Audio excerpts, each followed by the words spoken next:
Guyana.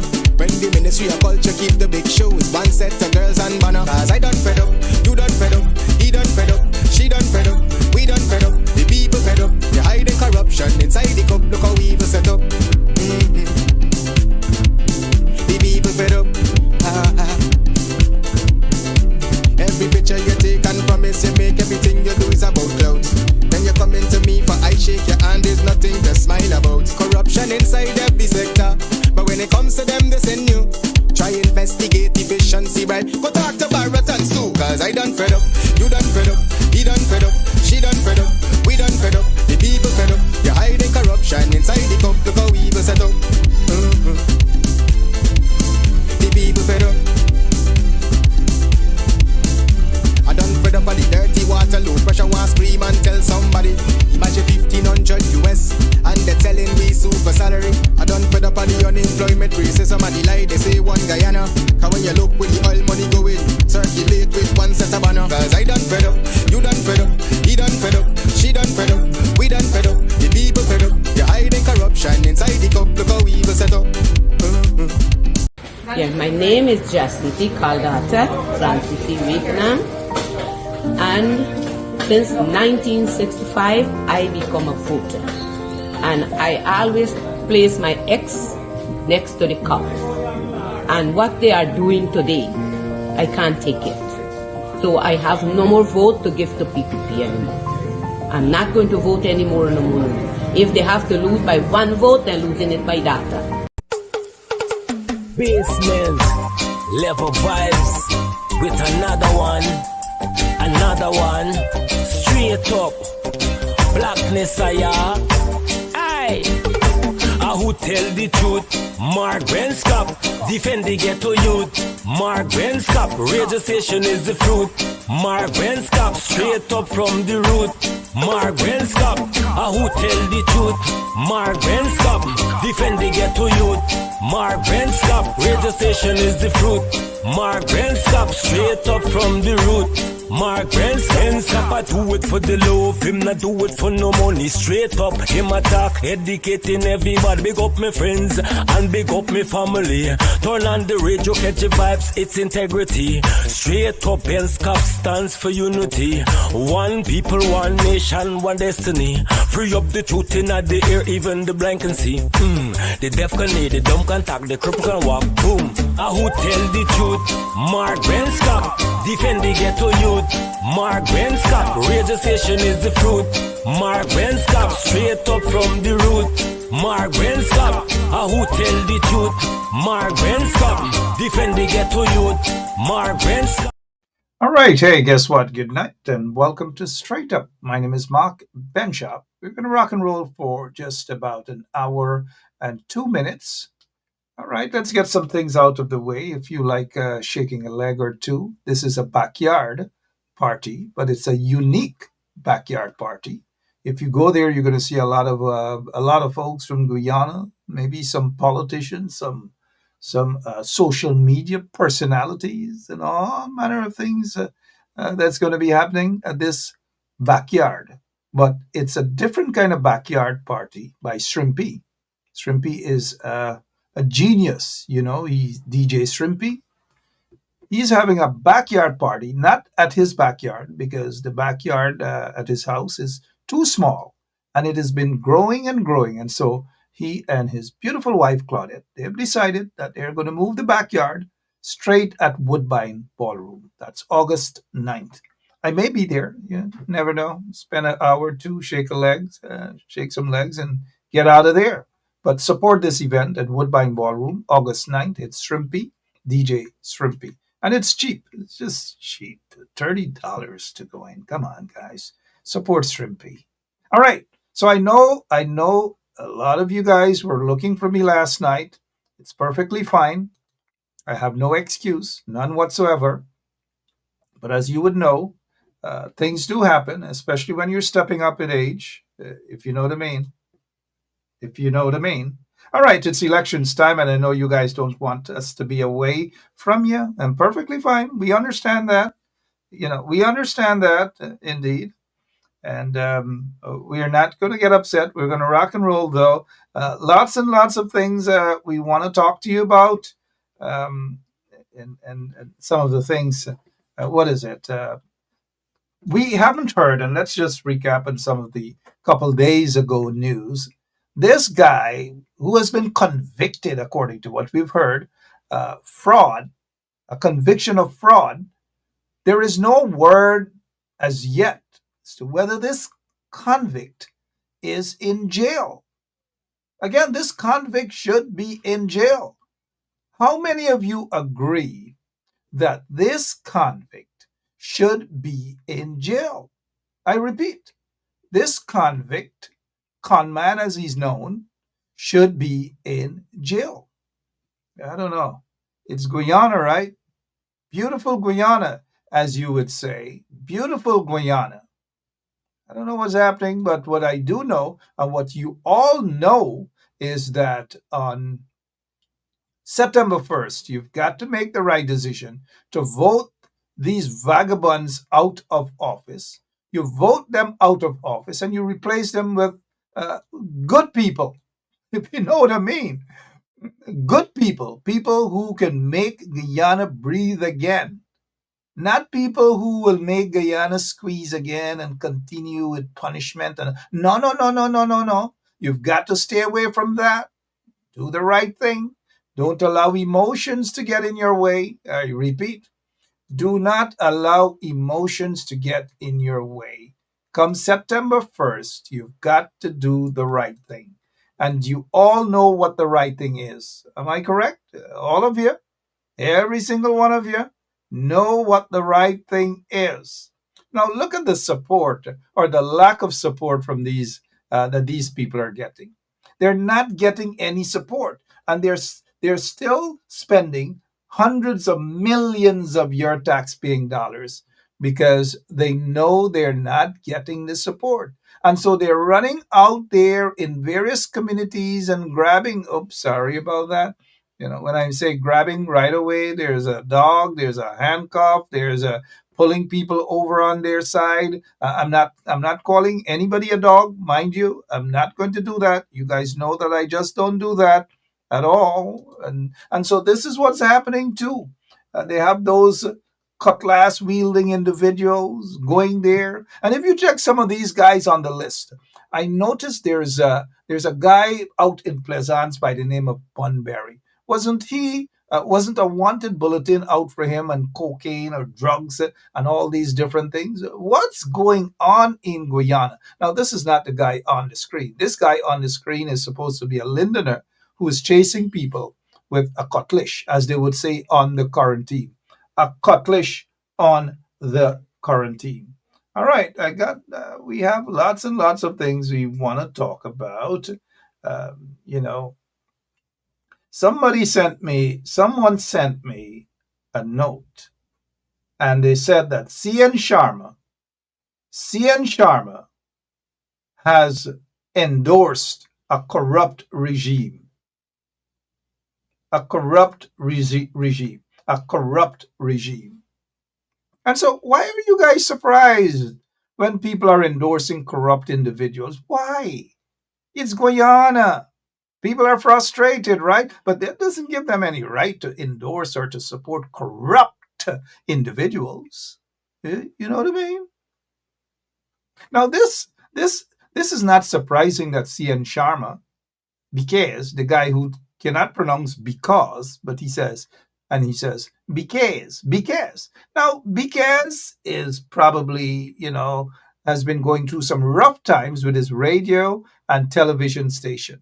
Rough times. I think he sold something he sold, but he still has the television station, I believe. You know, and so people, when hard times hit them, that's when you know when people are committed or not. And hard times hit him, and so he decided to fold, and he rushed into the laps of Jagdiel and Irfan Ali. Just like Bond and those guys, they can't take pressure. They cannot take the pressure at all. And that's when you know real soldiers from Pia Pia, from Kunumunus. And those who fold under pressure are kunumunus. Simple as that. I repeat, those who fold under pressure are kunu munus. You guys know the meaning of that, right? Kunu munus. They are katahars. They are korhis. They were never committed in the first place. When someone is committed to a cause, it simply means that they will go all out, regardless of what. All out for their party or for the cause. Once you are committed, and they have folks that I've seen, they're not committed to a cause. They're just here today, there tomorrow, another place the next day, another, all sorts of things. And that is what you call confusion. I think it is Sherrod Duncan who usually used that term, something about confusion powder. Well, that's when you see confusion powder with folks who are not committed to a cause, not committed to a real cause, not committed to country, but are just basically all over the place. Consistency matters. Consistency in a struggle or a commitment to rid a nation of a corrupt regime. You've got to be consistent. Overall, you've got to be committed. And when you're not committed, you are going to drift away. You are going to leave. And when you leave a political entity that you belong to, you're going to give all sorts of reasons. You're going to try to be emotional. You're going to try to tell them that you see something different, all because you're not really committed. By the way, I don't know why the operator put that up, but you're not committed to a cause. Some people try to tell you that they are committed to a cause, but they're not telling you, but you, the general public, you guys are smart enough to know that a lot of these folks are not committed to a cause. Those who are jumping ship jumpers, they're not committed to a cause. It's all about the pocket. It is all what they can personally benefit from. And they're trying to make you guys pakus. You guys are not pakus. But they're trying to make you guys pakus into when they're packaging crap to give to you. They're packaging this thing and they're trying to present it to you as though it is something that's good. And they may put little gold sprinkles on it. And when they put that gold sprinkle, they want to give it to you and you must be impressed, like, wow. But when you open it, if you get a chance to open it, there's nothing inside. There is no hope.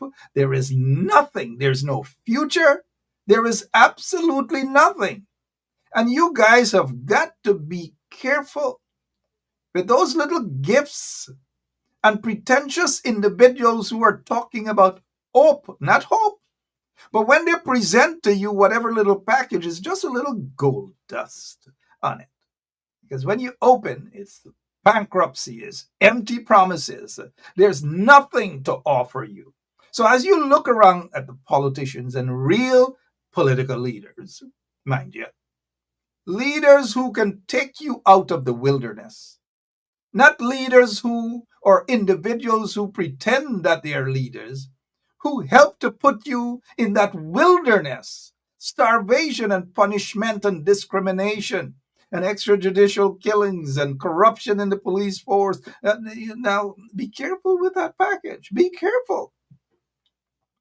Give you a wink for that, right? All right, it's 22 minutes after 9 o'clock. My name is Mark Benshaw. Now, as we have been saying to you guys all along, that May Thomas, she resigned from the PPP Central Executive Committee.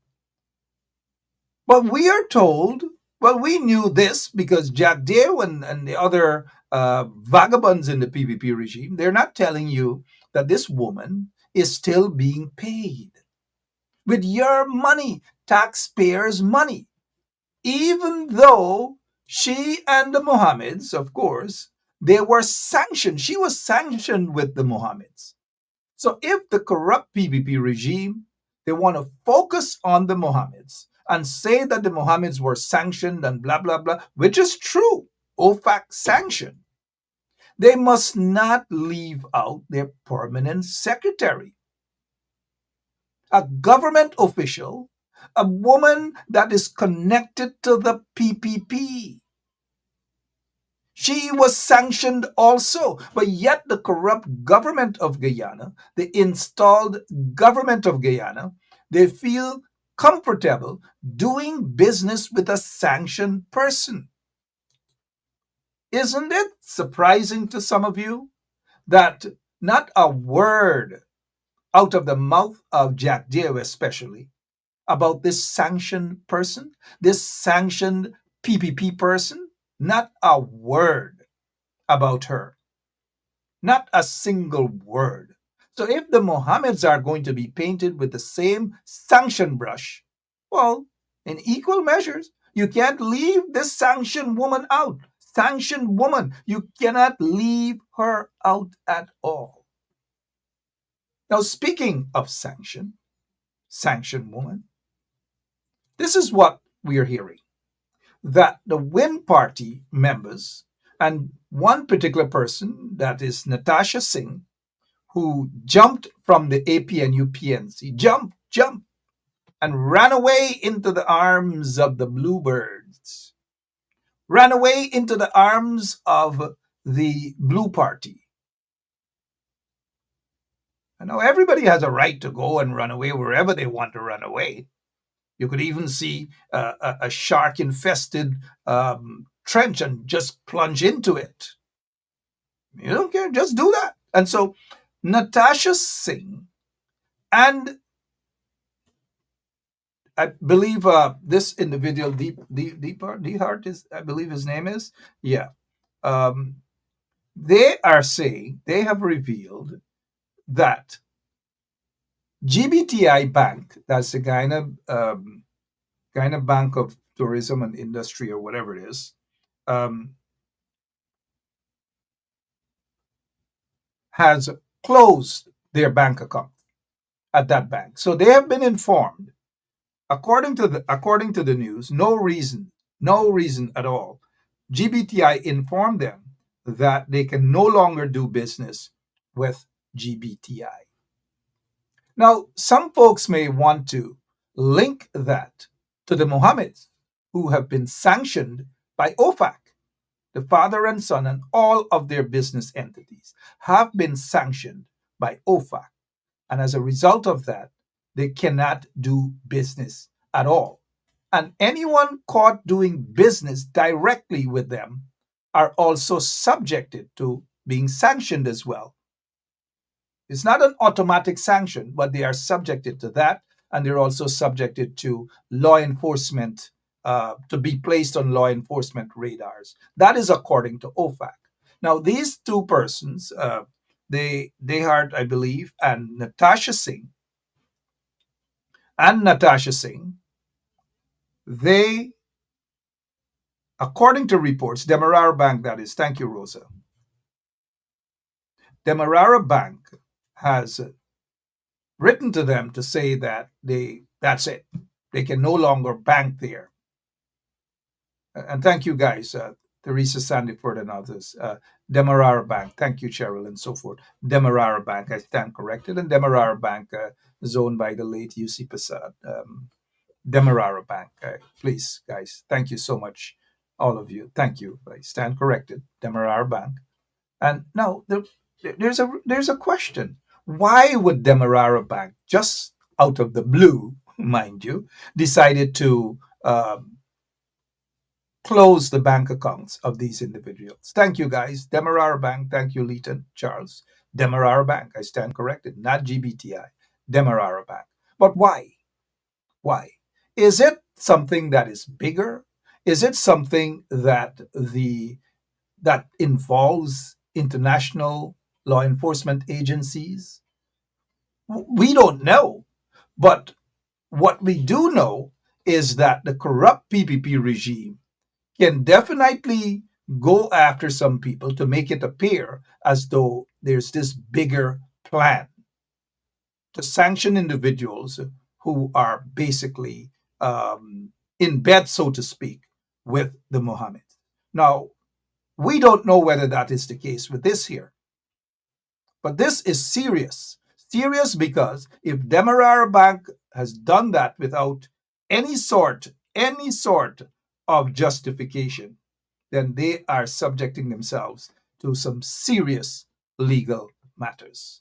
And that's just my take on the situation. But I don't want you to just have my take. I want you to have the take of someone who understands these financial institutions and so forth and so on. And that person, we are trying to get him on the phone at this time. Hopefully, we'll get him.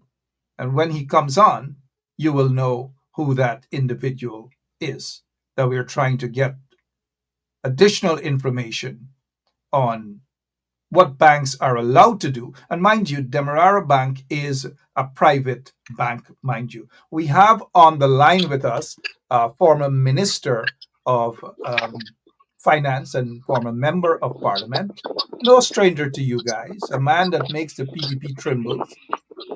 Good night to you, Mr. Winston Jordan. Good night, Mark. Good night, Toledo. Quite well, thank you. And thank you for joining us. Quick question on this latest news of Demerara Bank. According to the news, mind you, Demerara Bank has suspended the accounts of two individuals who are connected to Mohammed's party, Ms. Natasha Singh and Dihart, another gentleman. What is your take on this latest news, sir? Well, Mark, yeah, like you have now learning it from the various newscasts. My first impression, since I can't give an informed conclusion because I don't know what the letters to these two individuals say.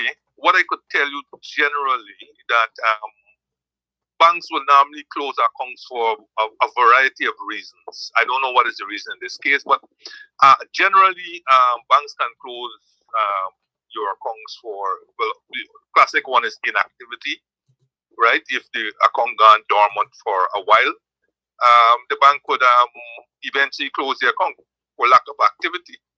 You know, banks make money by lending and so on. And so if your account is not having a deposit or something, they may eventually think that you lost interest in it, or maybe the person has died or whatever the case and can't activate their account. You know, then banks can close their account for violating the terms and conditions of the use of the account. You know, you may have a savings account that you may be using it as a business account and so on, and that might be very well violate what terms and conditions the bank may impose. The bank could also impose it if they see suspicious activity going on in the account. You know, like if suddenly you're seeing several wire transfers in, and then those transfers are immediately going out and so on. So those, and in the context of all of these new banking regulations and the Money Laundering Act and so on, they're very particular. So they may close their account also with suspicious activity.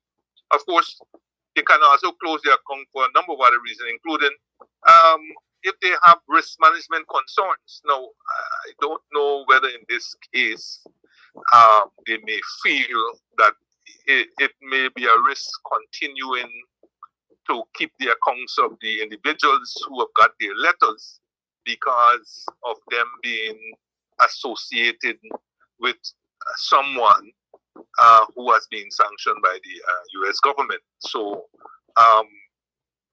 those persons themselves might not have been sanctioned, but the bank may be extremely cautious and wary that the sanction of the individual may be broadened to include all those who associate with him directly or indirectly. And so they are trying to mitigate that risk by closing the accounts. A general reading is that banks are not obligated to maintain accounts indefinitely, and they may close the accounts with adequate notice. All right? They don't have to assign a reason for closing the account because the contracts between banks and the customers can be cancelled by mutual consent, or unilaterally As you know, you can close your account without, if it's a savings account, you can close your account without giving the bank any notice. If it's a current account, you may have to give certain amount of notice, or you may lose. In lieu of notice, you may lose, or you may have to pay a fee and so on. But you can generally close your account without giving the bank any notice. And similarly, the bank has that right to close your account without giving you any notice. But in this case, I understand they are being given notice that their accounts will be closed by July 26th or 25th or something like that, unless all you're closed by them, right? So those are some of the general things as it relates to banking and customer relations and so on. Now, they may choose to go to court because they may say that they have not been given an opportunity to be heard. The court, as you well know, is a long process. And unless you get an injunction that injuncts the bank from closing their accounts, then you have a long legal road ahead, which, as you well know, the bank has the resources to walk up those court steps, whereas your little resources you may not have, and may not worth your while. The problem also that this has is that other banks may follow suit, because when you close that account, other commercial banks may take the cue and decide not to open an account with you. So it has a lot of implication. And right now, their option is to, if they have the resources, is to check with their lawyers to see what can be possible, and see whether the lawyers can go to court and get an injunction. If the lawyer is not going to get an injunction, then you got to be prepared for the long haul. It's not looking good because it seemed to be orchestrated. Two individuals getting the letters around the same time, and they belong to the same party, of which the sanctioned person is the head. And I could almost see other commercial banks following suit with other persons associated with the party closing their accounts or so on. So they may very well have to go to court because these persons are Guyanese. They're not sanctioned by any government. I'm sure they're doing law-abiding businesses, and they may well want to enforce their rights under the contract that they have with the bank. But as I said, generally banks don't have to give you a sign of reasons for closing your account, or they can close your account for any of a number of reasons, and I presume the courts will feel that those reasons are legitimate. All right, so that's where I stand from a professional financial standpoint, and dabbling a little bit in the legal part. And I thank you so much for that, though. I'm reading some of the comments. I notice one particular individual is challenging you with decades of experience in these areas, but these things do happen, challenges sometimes. But what if they do? No, but Mark, what does he challenge me about? I don't see the comment. But I don't mean that. All the person said is they don't agree with you. It's a regular, one of the regular star major. No, but what don't they agree with? I don't know. Nothing was said that other than they don't agree with you. I'm assuming it's you they're talking about, but that's okay. Bumps gonna raise, people gonna get emotional. No, because what I've said to you is standard in the banking industry, standard across the world. And as I said, customers have rights, okay? But I don't know whether we have a customer's rights bill generally, but particularly in the banking sector. But there will be general rights that are due and accrue to a customer, as are general rights that accrue to the banking institution itself. And what I'm saying, and what I've been hedging all about, and I'm not making any definitive or not giving any definitive answers, because like I said, I don't know the background, I don't know what the letter says, and so on. So it's purely speculation. So what I've given you is general stuff as it relates, and ultimately I advise that the two people get legal advice and they determine the way forward. So I don't see what they can disagree with me with that particular that's okay. Like I said, emotions, bumps gonna raise and so forth. But we're dealing with an expert, someone who's experienced in this matter, decades of experience. And what is your take though I've noticed some folks in the comment section, they're saying that this has the fingerprints of the PPP on it. What is your take on that? But Mark, as I said, whether it has the fingerprints or not, I mean, as I said, we have to. At the end of the day, you have to look at it rationally. They could be fingerprints, they could not be fingerprints. But the long and short is that an action has been taken by the bank. The question is whether the action is legal, right? Whether the action is legal and whether the action is defendable, right? So it doesn't matter whether, yes, indeed, we might think that they might be behind it and so on. But like I said, one of the reasons why banks may close accounts is an assessment of the risks involved. Okay? And as I said to you, they may have assessed, I'm just speculating, they may have assessed that these two people are part of an organization that is headed by a sanctioned person. And they may be wary or worried that ultimately these two persons might be sanctioned, maybe wrongfully, but they're not taking chances and they have decided to close their accounts.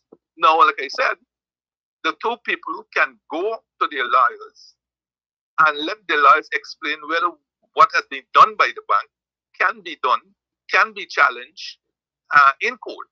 But I'm saying the banks have lots of money and plenty fancy lawyers, and they will tie you up in there for the next 100 years. Okay? You don't have that kind of money.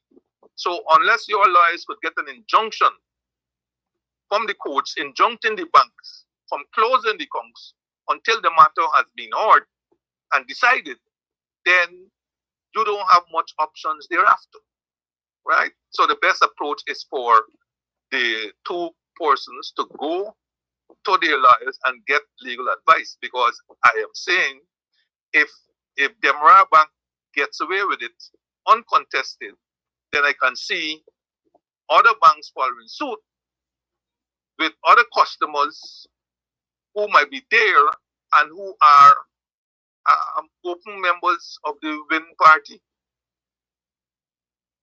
All right, 40 minutes after 9 o'clock, Winston Jordan with us, former Minister of Finance, former Member of Parliament, and a man with decades of experience when it comes to financial matter, budgets, and so forth and so on. Mr. Jordan, maybe going to court can possibly open a can of worms as well. Your take? Yes. But like I said, in all these matters, you have to have the funding to do courts. Lawyers don't come easy, and not too many are willing to do pro bono where these matters are concerned. So it's all well and good to say, I'm going to go to my lawyers, but from the time the lawyers take on your case, you have to start paying money for them to do the research, drop the affidavits and whatnot, file it in court, and all these kinds of story, And like I said, the banks have deep pockets, very deep pockets, and they can string you out there for as long as you can.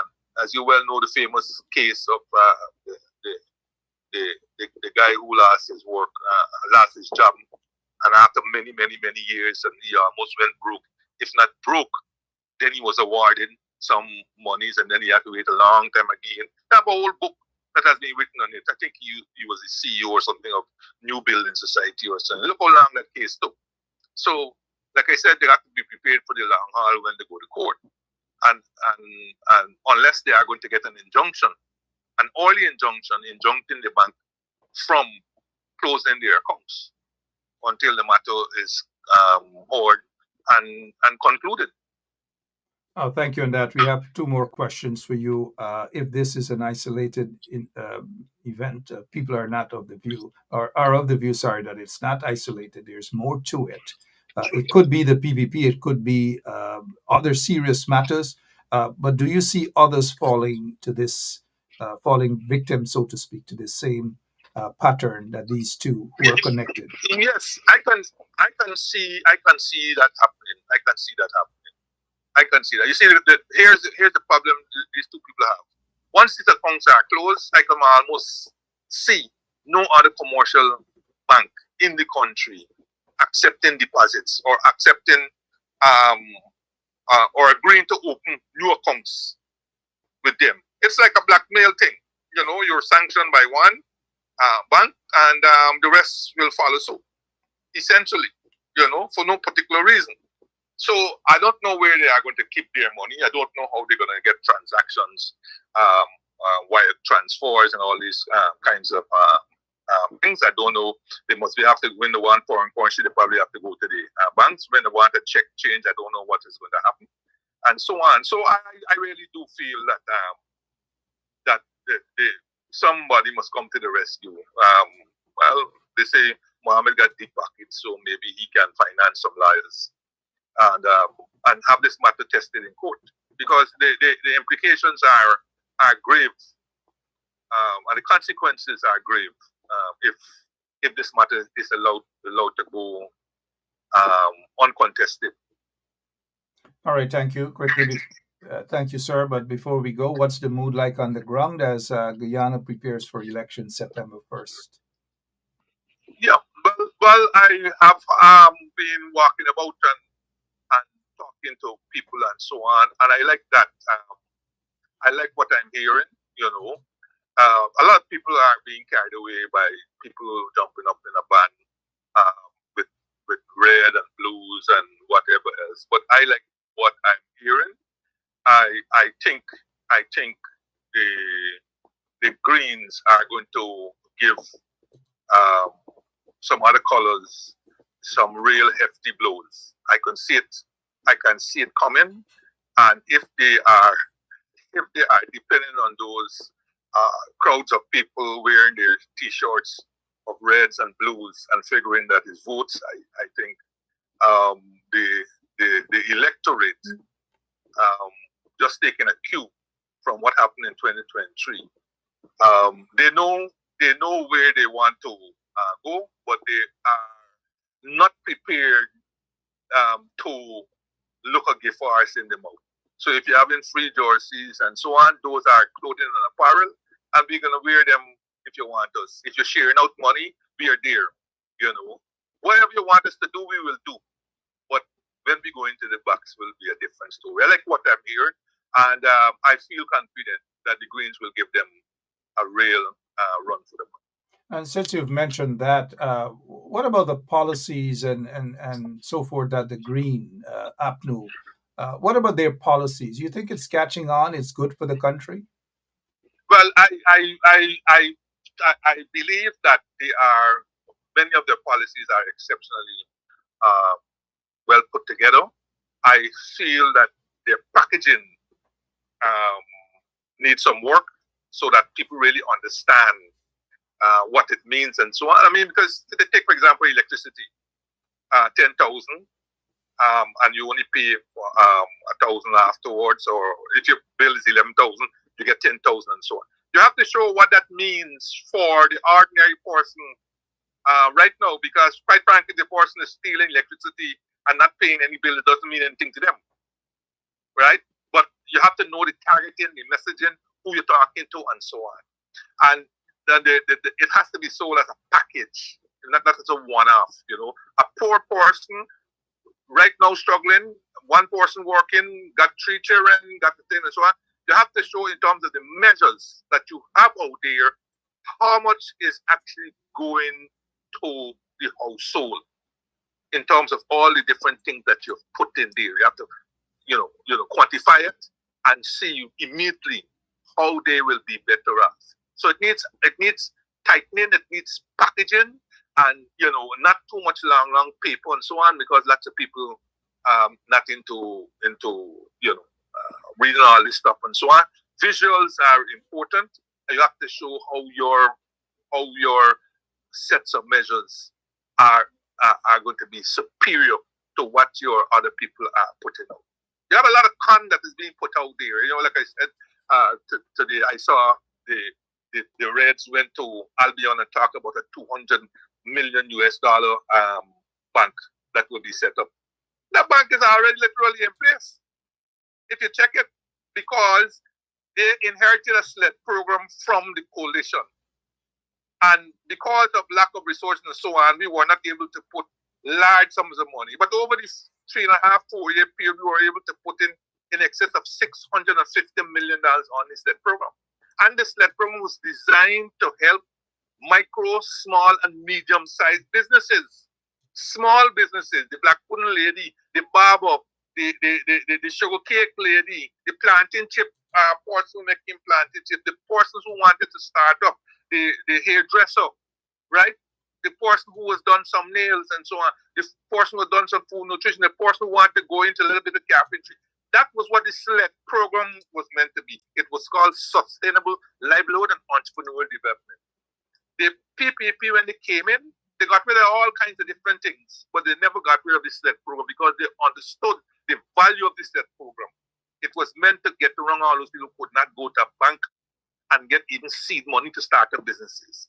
Last year, the SLED program that for 4 years, the accumulated sum under the coalition government was $655 million. Last year, the SLED program under the PPP was $5 billion. Right? $5 billion. Okay? So there is the 200 million US right away. Now to ask, where has that money gone? And over the 5-year period that they have been in office, they have expended over $8.5 billion under the SLED program. And if that SLED program was meant to do exactly what I said just now, target micro, small, medium businesses, individuals, startups, and all this kind of thing, what happened to these businesses? Where are they? And why we're still struggling with this high unemployment, high cost of living, and so on. So people got to be told these facts. These are not make-up stories. But you go and you bring a whole set of people and you put them at Albion and you're talking about a sea of reds and we're going to open $200 million bank and so on. Not knowing you're being conned. They're being conned. It's right there. $8.5 billion over 4 years on this debt program. And we do not know where this money disappeared to. Where are the businesses that this money should have financed? And how will it be different now under a legal structure called a fund? Because the fund is a legal structure, so they have to bring the legislation and so on for that fund. How different will it be? I know I've said finally, but you seem to have the energy tonight for 1 or 2 more questions. And I thank you in advance for that, sir. Cash grants, your prediction, any more? 250,000, maybe 150,000 before elections day? No, I don't see them. I don't see them. The administrative work, paperwork, and so on, to do a cash transfer between now and election is too much. I don't think they will do it. Also, they probably would have had to go back to Parliament, right? Because remember, they went to Parliament for 57 million. Parliament is not there anymore. I don't think that they can do a big one like that. Since they are not going to be able to use accumulated salary increase payable in December, because they would paid it out in July this year, then they may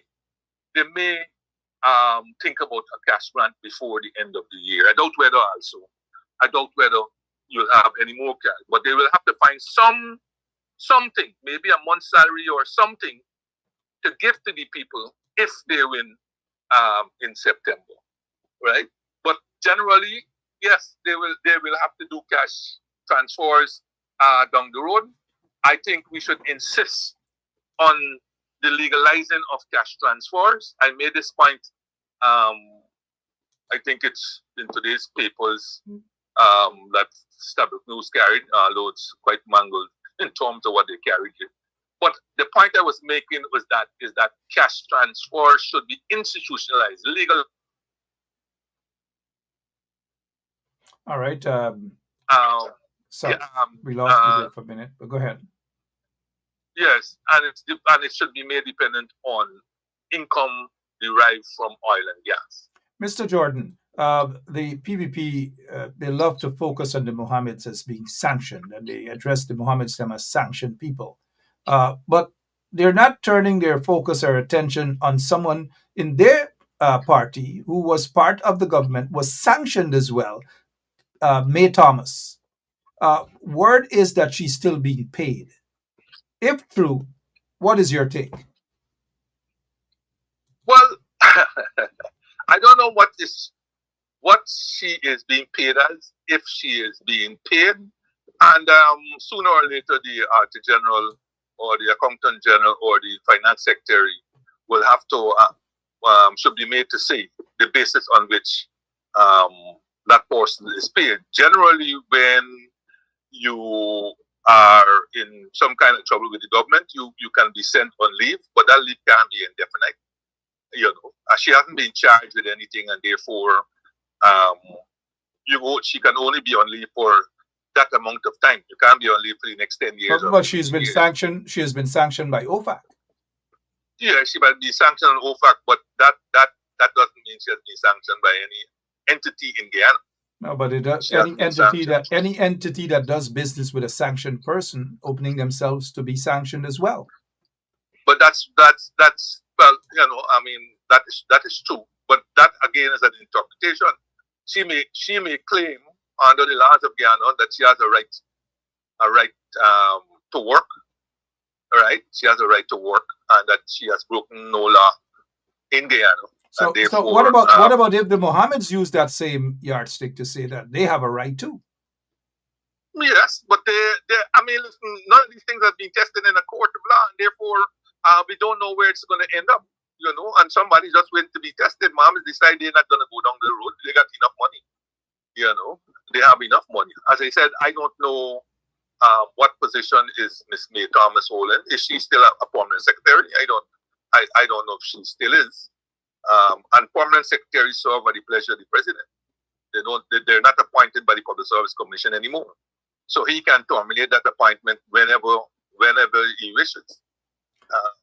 And as I said, the finance secretary, the accountant general, the general, they're the ones who are to be the appropriate persons for questions to be asked and answers to be given.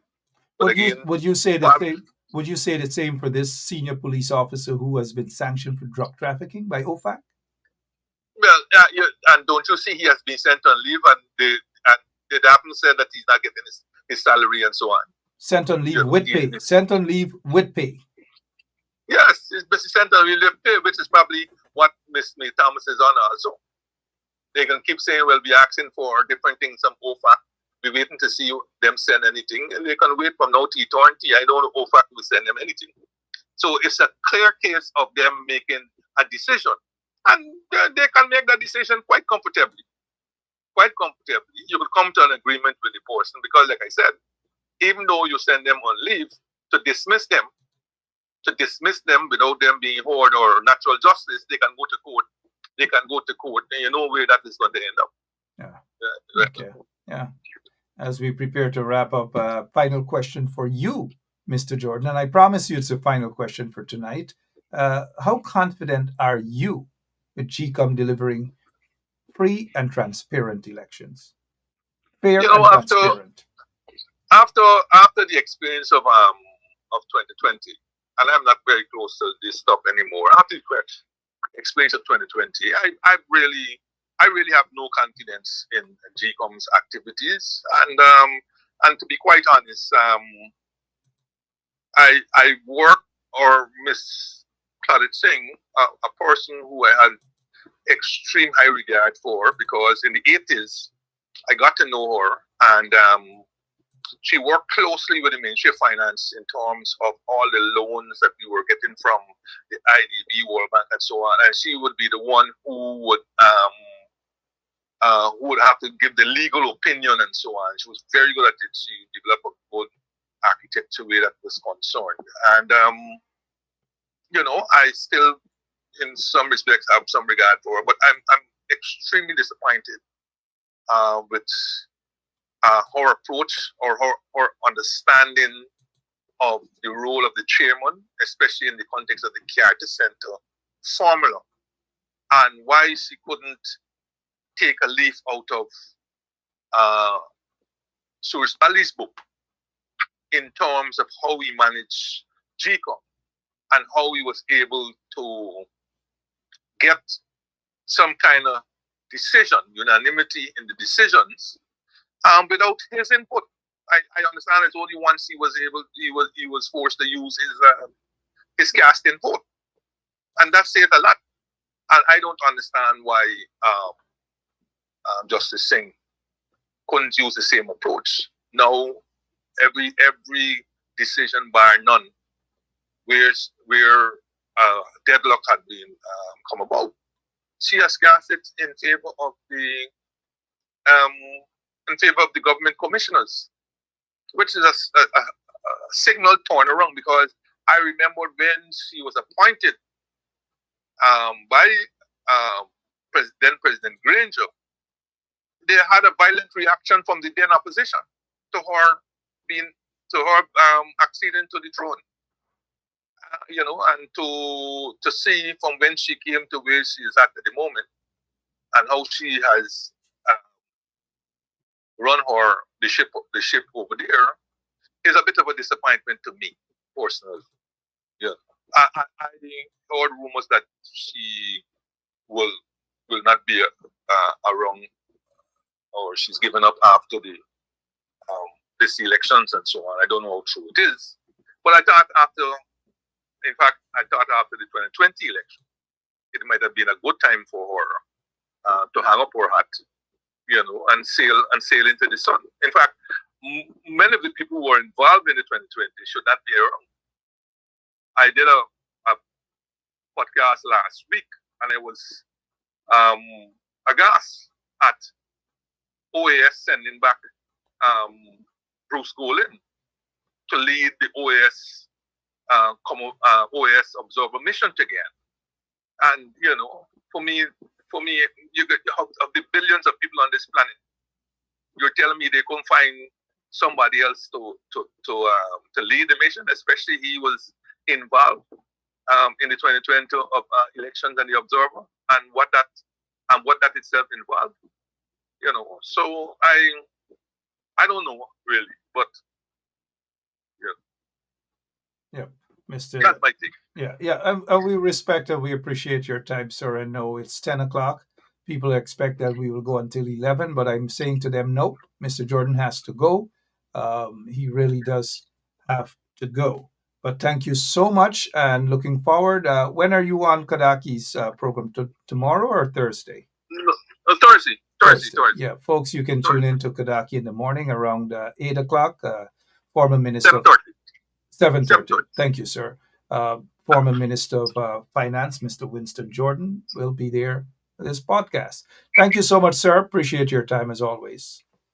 Thank you. Bye. Thank you. All right, Winston Jordan there for you guys. Hope that information about the suspension of 2 bank accounts at Demerara Bank that's belong to D. Uhart, I believe his name. Well, why am I forgetting his name? I forget to ask, and Natasha Singh as well. Natasha Singh, a former MP that jumped ship from the APNU and in straight over to the Blue Guys. The Blue Guys. I don't know. Conrad August understands what I'm trying to say there. He's getting up there in age. These guys wish Conrad August a happy 65th birthday anniversary today. And good to see him on his birth night on our program. Beatrice Selby, how are you? Hazel Johnson, and all of you guys, when I start to say hi, you know what that means, right? Good. But according to other bits and pieces of information we've gotten just prior to coming on the air, is that the Chief Justice, is it? And you guys love to read the news there. Chief Justice is going to be sworn in as the next Chancellor of the Judiciary. If that is correct, Basil Bradshaw, if that is correct, then what's going to happen to the Chancellor of the Judiciary? The Chancellor of the Judiciary has been acting in that position for many years now. And you would think that any decent government would want to confirm the acting Chancellor.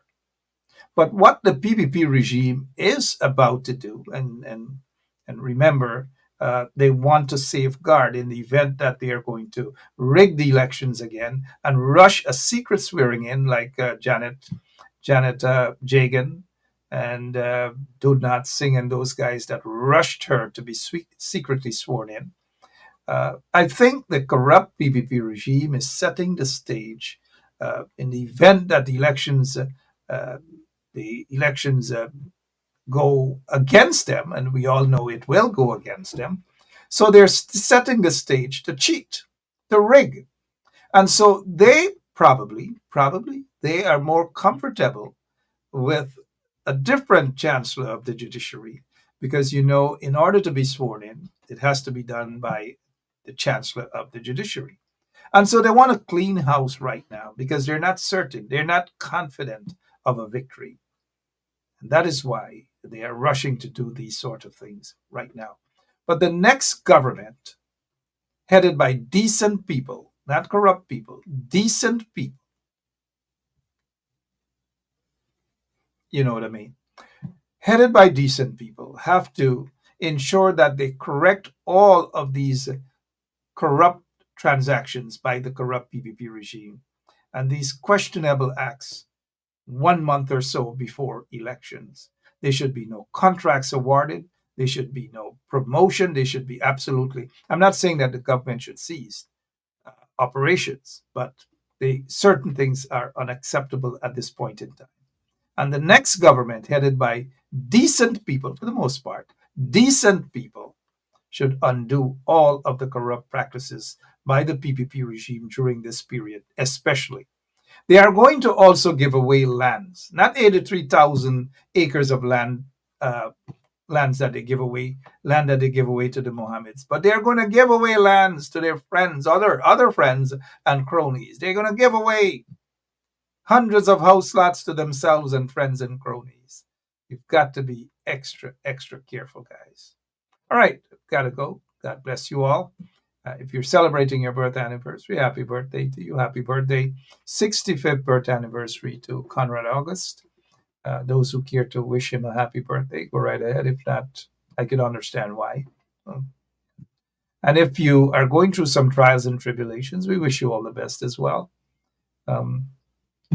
Lots of other things we want to talk about, but I think Conrad and Nancy and everybody who's already saying bye-bye. Good night to Nancy. Good night to the folks at the law firm. Good night to our 2 staff members at Benchop Immigration Consultancy as well. Good night to all of you. God bless you. Continue to be safe. Continue to do what is right. And we'll talk tomorrow. Hopefully we'll have some other folks on. My name is Mark Benchop. God bless you. And continue to pray not only for America, but for Guyana and other parts of the world as well. I'm thinking about the individuals who lost their bank accounts at Demerara Bank. I'm thinking it could be something bigger. Could be. I'm out of here.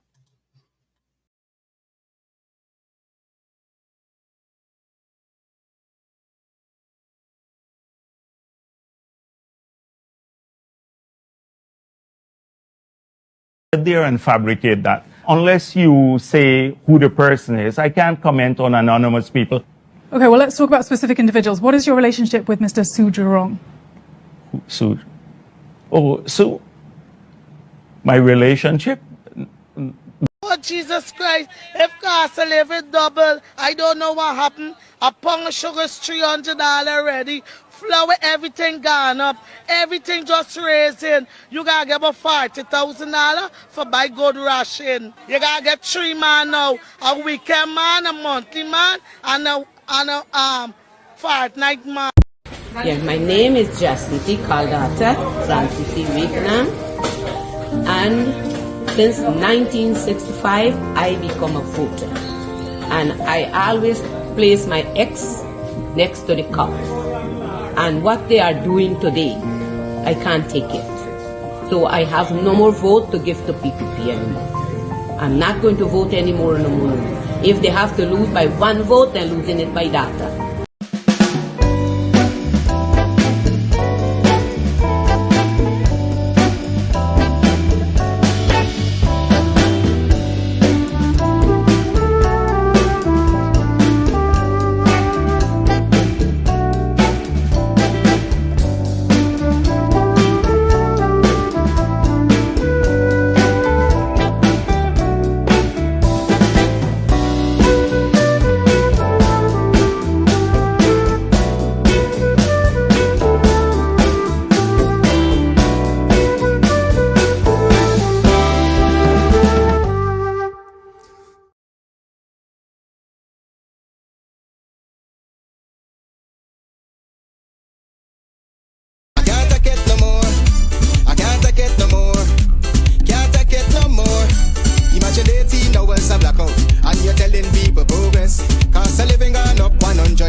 discrimination in entertainment. And you're talking about one Guyana.